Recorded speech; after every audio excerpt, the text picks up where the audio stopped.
সেই কলেজ জীবন থেকেই ছাত্র রাজনীতিতে ইনভলভ হই। পরবর্তীতে থানা ছাত্রদলে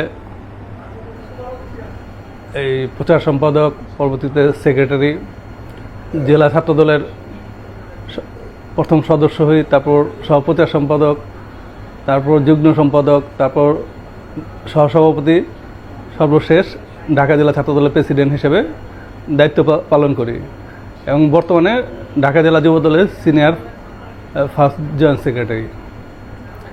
আসলে রাজনীতিটা একটা সময় ছিল আমাদের যে মানুষের পাশে দাঁড়ানোর জন্য, মানুষের জন্য কিছু করার জন্য, মানুষ যাতে অন্যায়ের শিকার না হয় সে ব্যাপারে সজাগ থাকার জন্য।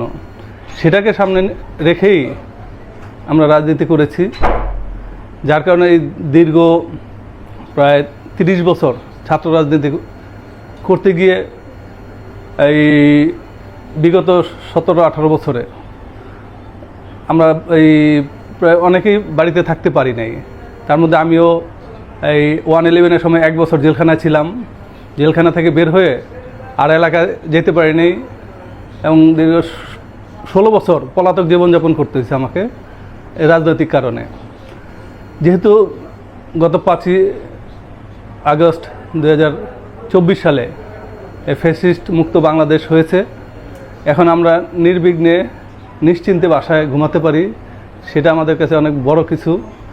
আর যেহেতু আমাদের দীর্ঘ অভিজ্ঞতা রাজনীতিতে, যে মানুষের পাশে কীভাবে দাঁড়াতে হয়, মানুষের জন্য কী কী করা যায়, ইনশাল্লাহ আগামী যে নির্বাচন হবে সেই নির্বাচনের মাধ্যমে আমাদের দেশনায়ক তারেক রহমান যদি রাষ্ট্রীয় ক্ষমতায় আসেন, আমরা যারা ক্যানিগঞ্জবাসী, আমরা অবশ্যই ক্যানিগঞ্জবাসীকে সাথে নিয়ে ক্যানিগঞ্জে যে অসমাপ্ত কাজগুলো রয়েছে, বিশেষ করে বুড়িগঙ্গা নদীর উপর আমাদের একাধিক ব্রিজ অবশ্যই করতে হবে।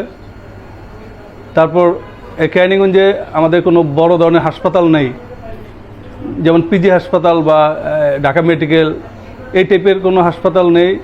আমরা আশা করব অ্যাক্টিং চেয়ারম্যান তারেক রহমানের কাছ থেকে স্বাস্থ্যসেবার জন্য বড় ধরনের একটা হাসপাতাল ক্যানিগঞ্জে স্থাপন করার জন্য। পাশাপাশি আমাদের ক্যানিগঞ্জে উন্নত শিক্ষার জন্য ভালো প্রতিষ্ঠান নাই, সেজন্য আমরা আশা করব সরকারের পাশাপাশি বেসরকারি যে উদ্যোগে বিভিন্ন ইউনিভার্সিটিগুলো হচ্ছে, বিভিন্ন জায়গায় ক্যাম্পাস হচ্ছে, আশা করব তাদেরকে ক্যানিগঞ্জে ক্যাম্পাস করার জন্য সব ধরনের সহযোগিতা দেশনায়ক তারেক রহমানের মাধ্যমে আমরা দিব এবং আশা করি তারাও ক্যানিগঞ্জে যখন ফ্রি জায়গা পাবে তারা তাদের ক্যাম্পাসগুলো ক্যানিগঞ্জের দিকে আনবে।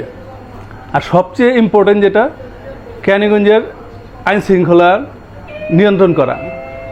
আমরা 5 তারিখের পর থেকেই আমাদের যারা নেতাকর্মী আছে সবাইকে একটা মেসেজ দিয়েছি যে দেশনায়ক তারেক রহমান সারা বাংলাদেশকে সন্ত্রাসমুক্ত, চাঁদাবাজ মুক্ত, মাদক মুক্ত করার জন্য যে পরিকল্পনা 31 দফার মাধ্যমে যে ঘোষণা করেছেন, সেটার আলোকেই আমি সহ আমাদের যারা সাথে কাজ করছে সবাই কিন্তু এই ক্যানিগঞ্জকে সন্ত্রাস মুক্তর ব্যাপারে, চাঁদাবাজ মুক্তর ব্যাপারে সচেতন।